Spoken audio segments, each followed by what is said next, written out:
अगर आप मार्वल के फैन हो और डीसी को पसंद नहीं करते तो ये वीडियो आपके लिए है। कैसे दोस्तों, वेलकम टू एक्सप्लेनेशन। इस वीडियो को मैंने सेक्शंस या कैटेगरीज में डिवाइड किया है, जिससे मैं आपको सिस्टमैटिक तरीके से ये बताऊंगा कि डीसीईयू एमसीयू से बेटर क्यों है। शुरू करते हैं सबसे पहली कैटेगरी से। बॉक्स ऑफिस पर डीसीईयू की मूवी ज्यादा कमाल नहीं कर पाई है और 140 अरब के बजट से बनी डीसीईयू की 10 मूवीज ने 480 अरब रुपए या 4800 करोड़ रुपए की कमाई की है। एमसीयू के कंपैरिजन में ये कमाई बहुत ही कम है, जहां एमसीयू की अब तक टोटल कमाई है 21,800 अरब रुपए की, जो कि 2,18,000 करोड़ रुपए के बराबर होती है। लेकिन आपको ये ध्यान देना होगा कि एमसीयू की ये कमाई टोटल 29 मूवीज की है और डीसीईयू की अभी तक सिर्फ 10 ही मूवीज आई हैं। अगर मार्वल की पहली 10 मूवीज और डीसीईयू की पहली 10 मूवीज का बॉक्स ऑफिस कलेक्शन को कंपेयर करें तो एमसीयू की फर्स्ट 10 मूवीज ने 57,000 करोड़ की कमाई की थी, वहीं डीसीईयू की फर्स्ट 10 मूवीज ने 48,000 करोड़ की कमाई की है। तो डीसीईयू ज्यादा पीछे भी नहीं चल रहा है और वंडर वुमन 84 पैंडेमिक के बीच रिलीज हुई थी और उसे एचबीओ मैक्स पर सेम डे रिलीज कर दिया गया और साथ में द सुसाइड स्क्वाड भी पैंडेमिक के टाइम पर ही रिलीज हुई थी और इसे भी सेम डे पर एचबीओ मैक्स पर रिलीज किया गया था। और इस डिसीजन से डीसीईयू के बॉक्स ऑफिस को बहुत बड़ा लॉस हुआ था और ये सभी बॉक्स ऑफिस कलेक्शन सिर्फ एमसीयू और डीसीईयू की मूवीज का ही है। अगर सभी मार्वल मूवीज और सभी डीसी मूवीज को कंपेयर किया जाए तो डीसी मार्वल से आगे निकल जाएगा।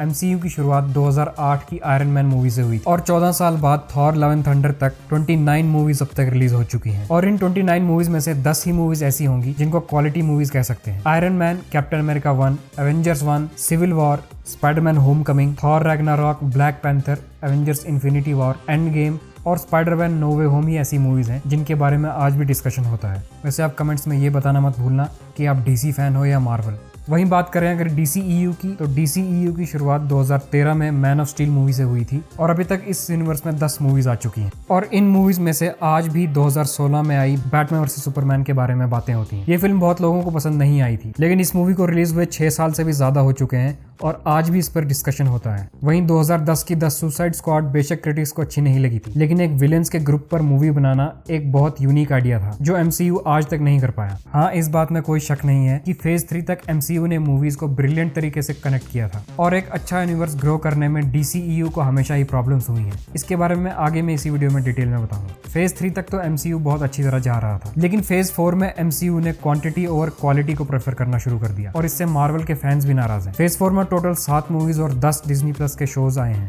जहां पर सीरीज में वांडा विजन और लोकी को छोड़कर सभी के सभी शोज एवरेज ही थे और मूवीज में स्पाइडरमैन नो वे होम ही ऐसी मूवी थी जिसे क्वालिटी मूवी कह सकते हैं। डीसीईयू का स्टार्टिंग से ही कोई भी फेज नहीं रहा है और डीसीईयू एक अलग ही रास्ते पर चल रहा था, जिसमें डीसीईयू के अंडर 5 बड़ी लेवल की मूवीज आएंगी और साथ में अलग अलग कैरेक्टर्स की सोलो मूवीज। लेकिन इन 5 बड़ी मूवीज में से हमें सिर्फ 3 ही देखने को मिली, जो थी man of steel, Batman versus Superman और जस्टिस लीग। एमसीयू को फेज 4 के बाद मेजर प्रॉब्लम्स हैं एवरेज स्टोरी लाइन और वीएफएक्स, जिसे अब सभी फैंस भी नोटिस कर रहे हैं। वहीं डीसीईयू में अभी तक एक ही सीरीज आई है, पीसमेकर, और ये सीरीज क्रिटिक्स और ऑडियंस दोनों को ही बहुत ज्यादा पसंद आई थी। रिसेंटली वार्नर ब्रदर्स और डिस्कवरी के मर्जर के बाद डीसीईयू में बहुत ज्यादा चेंजेस हुए हैं। नए सीईओ डेविड जास्लाव ने बैटगर्ल मूवी को कैंसिल कर दिया है, जो कि ऑलमोस्ट कंप्लीट हो चुकी थी, और आने वाली सभी फ्यूचर मूवीज की रिलीज डेट्स को भी पोस्टपोन कर दिया है। डीसीईयू में अक्टूबर 2022 से दिसंबर 2023 तक 5 मूवीज आने वाली हैं, जिनमें सबसे पहले आएगी अक्टूबर में ब्लैक एडम, उसके बाद अगले साल आएगी Shazam the fury of the God's, उसके बाद रिलीज होगी द फ्लैश, जिसका वेट सभी बहुत टाइम से कर रहे हैं, उसके बाद आएगी ब्लू बीटल और फिर दिसंबर 2023 में आएगी एक्वामैन 2।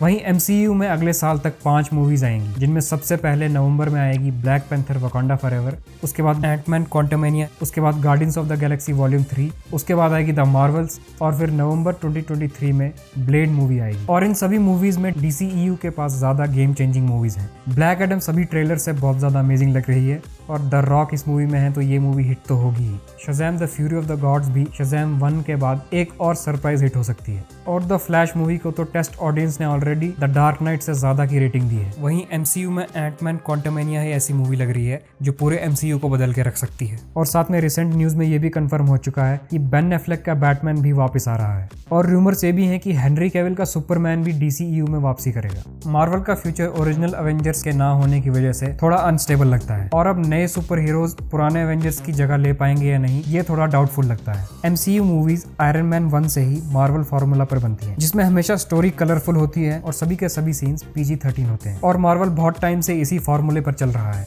वहीं DCEU की मूवीज की स्टोरी मैक्सिमम लोगों को पसंद नहीं आती क्योंकि वो डार्क टोन और सीरियसनेस पर ज्यादा फोकस्ड रहती है। MCU की मूवीज जहां कलर्स और जोक्स पर ज्यादा फोकस करती है, वहीं DCEU की मूवीज प्लॉट को डार्क और ग्रिटी फील देने की कोशिश करती है, जो DCEU को बहुत ही ज्यादा यूनिक बनाता है। MCU में इन्फिनिटी वॉर और एंड गेम जैसी मूवीज ने ऑलमोस्ट DC वाला फील दिया था, और doctor strange in the multiverse of madness भी डार्कर थीम पर ही थी। और मार्वल फार्मूला जो इतने सालों से चला आ रहा है, वो अब धीरे धीरे लोगों को बोरिंग लगना शुरू हो गया है। DCEU अपनी मूवीज की स्टोरी में बड़े बड़े कैरेक्टर्स का सैक्रिफाइस करने से नहीं डरता, वहीं MCU में अपने कैरेक्टर्स को सैक्रिफाइस करने में मार्वल को 10 साल से भी ज्यादा लग गए। अब कैरेक्टर्स की बात हो ही रही है तो इनका भी कंपैरिजन कर ही लेते हैं। MCU के मेजर कैरेक्टर्स या जिन्हें OG एवेंजर्स भी कहा जाता है, उन 6 में से अब सिर्फ 3 ही बचे हैं, और अब MCU नए एवेंजर्स पर फोकस कर रहा है जिन्होंने अभी तक किसी का भी दिल नहीं जीता। वहीं DCU के कैरेक्टर्स की तो अभी 1-2 मूवीज ही आई हैं, और कुछ फेमस कैरेक्टर्स जैसे कि फ्लैश और ग्रीन लैंटर्न, इन पर तो अभी तक मूवीज आई ही नहीं है। और नई मैनेजमेंट के अंडर जस्टिस लीग अच्छे से बने तो और नए सुपर हीरोज और कैरेक्टर्स भी DCEU में ऐड होंगे। विलेंस के एरिया में DCEU के साथ कोई भी कम्पीट नहीं कर सकता, ये तो मार्वल फैंस भी जानते हैं। बैटमैन की गॉथम सिटी में ही इतने ज्यादा अमेजिंग विलेंस हैं जो पूरे मार्वल में आपको नहीं मिलेंगे।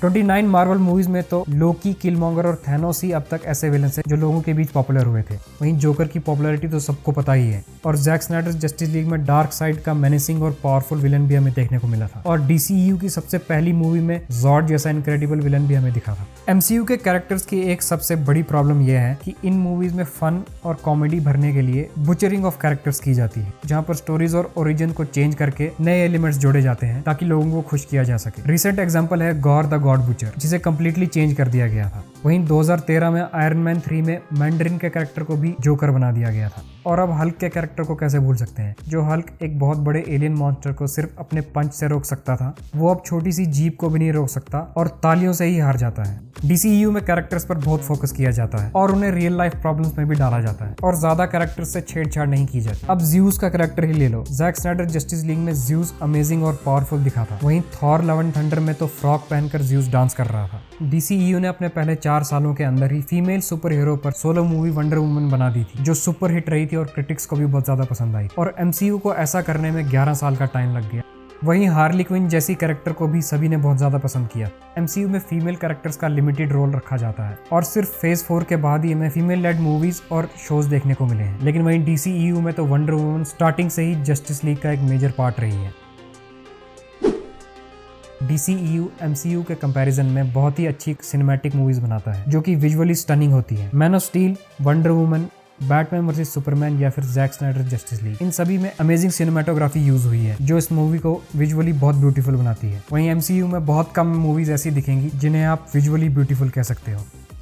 DCEU के ब्यूटीफुल सिनेमैटिक एक्सपीरियंस को और अमेजिंग उसका बैकग्राउंड म्यूजिक या बैकग्राउंड स्कोर बना देता है। मैन ऑफ स्टील में लेजेंडरी हांस जिमर की थीम्स अभी भी अमेजिंग लगती हैं। बैटमैन वर्सेस सुपरमैन में बैटमैन और लेक्स लूथर की थीम म्यूजिक से आज भी गूज बम्प्स आ जाते हैं, और वहीं वंडर वुमन का सुपर हिट थीम म्यूजिक तो अभी तक लोगों को याद होगा। वहीं MCU में एवेंजर्स की थीम म्यूजिक को छोड़कर कोई भी ऐसा म्यूजिक नहीं है जो मूवीज में ज्यादा इम्पैक्ट रखता है। बात करते हैं DCEU के पास क्या क्या एडवांटेजेस हैं, उसके बाद मैं आपको DCEU की प्रॉब्लम्स एंड पे बताऊंगा। सबसे बड़ी एडवांटेज जो DCEU के पास है वो ये है कि MCU के मेजर कैरेक्टर्स अब धीरे धीरे रिटायर हो रहे हैं, और नए कैरेक्टर्स के लिए ऑडियंस में उतना जोश नहीं दिख रहा है, और वहीं रिपीटेड मार्वल फार्मूला से भी लोग अब बोर हो रहे हैं। वहीं DCEU तो अभी जस्ट शुरू हुआ है, और इसमें हमें एकदम नई मूवीज और नए कैरेक्टर्स देखने को मिलेंगे जो कि MCU से बिल्कुल अलग होंगे। वहीं DC के पास बहुत माइंड ब्लोइंग मल्टीपल स्टोरीज भी हैं, जैसे कि क्राइसिस ऑन इनफाइनाइट अर्थ वाली स्टोरी लाइन, और अगर इस स्टोरी पे हमें मूवीज देखने को मिली तो DCEU की पॉपुलैरिटी 8 से 10 टाइम्स ज्यादा हो जाएगी। और अगर आपने इसका एक हिंट लेना है तो DC एनिमेटेड यूनिवर्स की कुछ मूवीज देख लो, जो कि DC की अब तक की सबसे बेस्ट मूवीज भी मानी जाती हैं। MCU की सबसे बड़ी डिसएडवांटेज ये है कि सभी मूवीज को एक साथ कनेक्ट करना पड़ता है, और ये अब एक मेजर फैक्टर बन चुका है, जो अब फेज 4 से प्रॉब्लम्स देना शुरू कर चुका है। MCU फेज 4 में कई स्टोरी लाइन्स को समझना मुश्किल हो चुका है। कौन सी मूवीज पहले आई थी और कौन से शोज बाद में, ये टाइमलाइन समझने के लिए आपको सभी मूवीज और सभी सीरीज देखनी पड़ती है। वहीं DC के पास DCEU के बाहर भी एक अलग यूनिवर्स है, और वहां भी वो सुपर हिट मूवीज बना रहा है, जैसे कि जोकर और द बैटमैन। और मार्वल मूवीज MCU के बाहर जितनी बार भी आई हैं, उनका हाल तो आप सबको पता ही है। DCEU की मेजर प्रॉब्लम है बेकार मैनेजमेंट। DCEU में जैक स्नाइडर का प्लान था 5 मेजर मूवीज बनाने और इन 5 में से हमें लास्ट 2 मूवीज देखने को मिली ही नहीं। वहीं MCU में केविन फाइगी और उसकी टीम ने इतने सालों से सब कुछ सिस्टमेटिक तरीके से चलाया है और इसकी तारीफ हर कोई करता है। यहाँ तक कि DC भी यही मानता है कि उन्हें भी केविन फाइगी जैसी पर्सनैलिटी की जरूरत DCEU में है। साथ में MCU अपनी मूवीज के डायरेक्टर्स पर फुल भरोसा करता है और DCEU में स्टूडियो हमेशा बीच में उंगली करने आ जाता है। स्टूडियोज तो प्रॉब्लम क्रिएट करता ही है, लेकिन DCU के एक्टर्स भी किसी से कम नहीं है। एम्बर हर्ड और जॉनी डेप की कंट्रोवर्सी के बाद मेरा कैरेक्टर के रोल से छुट्टी समझो। और वहीं एजरा मिलर भाई साहब के अलग ही लेवल पे प्रॉब्लम चल रही हैं। उससे पहले बेन एफ्लेक ने हेल्थ इश्यूज की वजह से भी बैटमैन के रोल को छोड़ दिया था और डायरेक्टर जैक स्नाइडर की फैमिली इश्यूज की वजह से जस्टिस लीग आधी ही छूट गई थी। और मेरे चैनल पे सबसे पहली वीडियो भी इसी टॉपिक पर है, जिसका लिंक आपको डिस्क्रिप्शन बॉक्स में मिल जाएगा। DCEU की एक और मेजर प्रॉब्लम ये थी कि वो MCU की सक्सेस को कॉपी करने की कोशिश कर रहा था, जिसमें DCEU में बहुत कम टाइम गैप में हमें बड़ी बड़ी मूवीज देखने को मिली और सुपरमैन के कैरेक्टर को छोड़कर बाकी कैरेक्टर्स का ठीक से इंट्रोडक्शन भी नहीं हुआ। आप खुद ही इमेजिन करो, बैटमैन वर्सेस सुपरमैन 2016 में आई थी और उसके सिर्फ 1 साल बाद ही जस्टिस लीग आ गई थी। वहीं MCU ने पहले सभी मेजर कैरेक्टर्स को इंट्रोड्यूस किया था और उसके बाद एवेंजर्स की मूवीज बनाई थी। एक और प्रॉब्लम जो DCEU के पास है वो है कि HBO Max अभी तक मैक्सिमम कंट्रीज में अवेलेबल ही नहीं है, जिससे DCEU को और ज्यादा लॉस हो रहा है। इस वीडियो को देखने के बाद मार्वल फैंस को नाराज होने की जरूरत बिल्कुल भी नहीं है। MCU की क्वालिटीज तो सभी जानते हैं, लेकिन DCU पर मैक्सिमम लोग बात नहीं करते, तो इसीलिए मैंने ये वीडियो बनाई। तो अब आपके लिए क्वेश्चन है, क्या DCEU MCU से बेटर है या नहीं? मुझे कमेंट्स में बताना। मेरी MCU की वीडियोस को देखने के लिए आप यहाँ पर क्लिक कर सकते हो और DCU की वीडियोस को देखने के लिए यहाँ पर क्लिक करो। तो आज की वीडियो में इतना ही दोस्तों। अगर आपको ये वीडियो अच्छी लगी तो लाइक ज़रूर करना और ऐसे ही और भी इंटरेस्टिंग वीडियोस के लिए चैनल को सब्सक्राइब करना मत भूलना। तो मिलते हैं अगली ऐसी ही इंटरेस्टिंग वीडियो में। तब तक के लिए take care and keep enjoy.